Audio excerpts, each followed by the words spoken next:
hoax, we need a speed master. Big money flowing, that's a signal in the air. Inside of confidence, for a win we gotta care. Index and Daiso, the tools of the trade. Heels, racing tips, the winning moves are made. Heels, racing tips. What's up mga ka-BK and welcome sa Kel Racing Tips. Mga bata magingay. Yo host, kumusta mga karera nyo boss? Grabe no, tama naman natin kaso nakita ko na yun, instant message.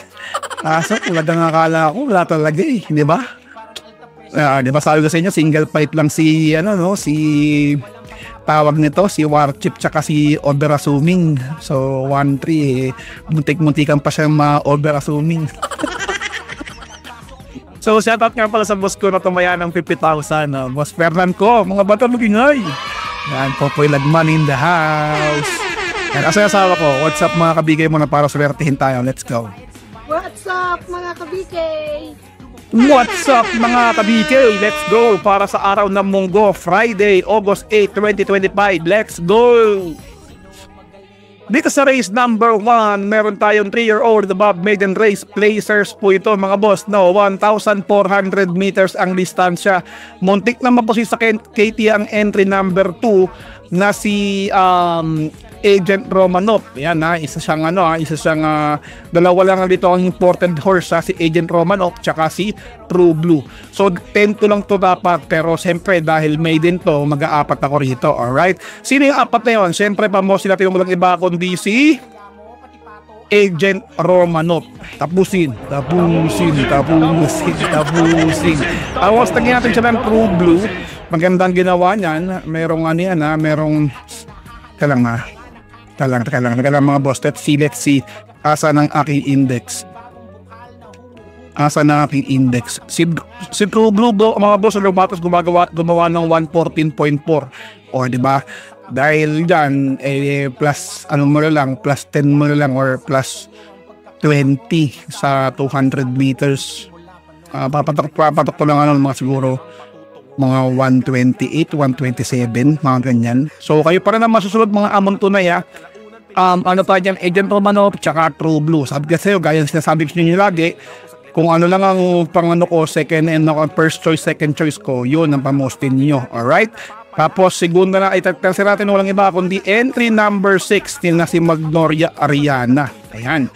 Yan yung tumapos kayo yung kagabi, di ba yung size? Di ba? Kaya gumanda pa 22,000 yata binigay sa winner take all. Tapos lagyan nyo po nito kaya Bier na si Super Dancer. Yan.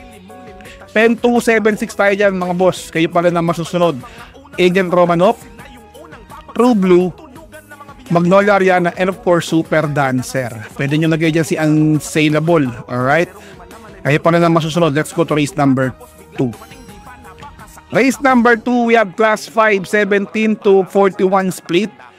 1,200 meters ang distansya, 8 runners tayo mga boss, no?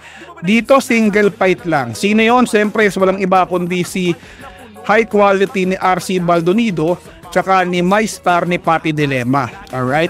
Meron din ako ditong bihado entry number 5 na si Desirable. Kayo pa rin ang masusunod mga amon tunay 1-2 pwede na yan or 1 pwede na yan. Pero para sa akin dahil 11 years old din nakakatakot, lagyan nyo ng mga 5 years old tsaka 6 years old katulad itong ni Desirable tsaka ni My Star. Alright? That's parang si High Quality wala pinagkaibahan kay Manila Boy. Let's go to race number 3. Race number 3, meron tayong class 5, 17 to 41 split ulit. 1,200 meters ang distansya. Dito magulo tong karerang to. Si Medbase nakaraan wala lang yan ni JL Shego diba? Ang galing. Diba? Pero ngayon Habarius na. Alright? So dito tatlo tayo ulit dito. Sino yung tatlong yun? Siyempre walang iba kundi pa mo si Medbase. Tapos si Potential. Lagyan natin ng Essential Lady. Yan. 5-6-1 lang tayo dyan mga boss. Pwede nyo kuhain yung Slimming Little by Saturday tsaka si Primero Baldado. Kayo pa rin ang masusunod mga boss, no? So let's go to race number 4. Race number 4, meron tayong class 4, 42-26 split, 1,200 meters ang distansya. Wala lang patumpik-tumpik pa. Entry number 8 Walang iba kundi si This Old Heart of Mine. Ayan. Na gagabayan ni Garcia. Alright?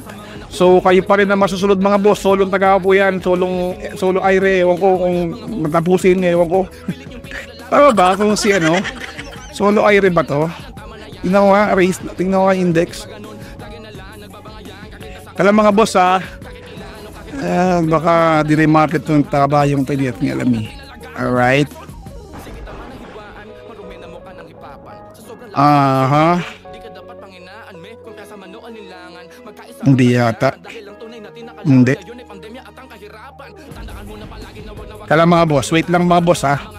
Double check ko lang mga boss para mas malinaw. Mas malinaw para sa akin. Kaya lang sandali lang mga boss. Sandali lang to. Hindi nga. Hindi nga dramatic pala itong kabayong to. Ano ko solo Aire. Anyways, so this old art of mine, solohin nyo na po yan kayo para naman susunod. Let's go to race number 5. Race number 5, meron tayong Pilracon Class 5 17 to 41 split. Ayan mga boss. So dito meron tayong 1,200 meters ang distansya, 8 runners po mga boss, no. Siyempre wala lang patumpik-tumpik pa, walang iba kundi si Polite Bell na muntik na mapusi sa KT. Sasabay natin siya ng Anli Byrne, Pamorcas. Tapos tagyan natin siya ng entry number 3 na Rule the World. And of course, entry number 5 ni Pata Dilemma na si Queen. Ay hindi pa si Pata Dilemma to, no. Si MD Jesus na. Si Queen Gabi. Ayan. 8-1-3-5 tayo dyan mga boss. Go to race number 6. Nakaraan nung Wednesday, nag-1-3 tayo kay Warchip. Ngayon, tsaka kay Overassuming. Ngayon dito, Santa Maria tayo dito mga boss. Tapos lagyan natin ng King Hans. Yan lang, dalawang yan. Yeah, single fight lang yan mga boss. Pwede nyo sama dyan si si Waray na Maida pa. Saka si, sino ba? Si Golden Aria. Alright? Batalya, no? Pwede pang magwalang yayan. Anyways, kayo pa rin na masusunod mga amon tunay ko, no? Let's go to race number 6. Ay, race number 7. Race number 7, para tingnan na po na yung winner take all, pick 6, pick 5, pick 4, DP1, extra double. Dito meron tayong 1,200 meters sa class 4, 42 to 36 split. Masyado mataas to, no? So, 8 runners tayo mga boss, walang couple entry. Muntik mapasok sa entry sa KT ang entry number 4 na si Flywheel.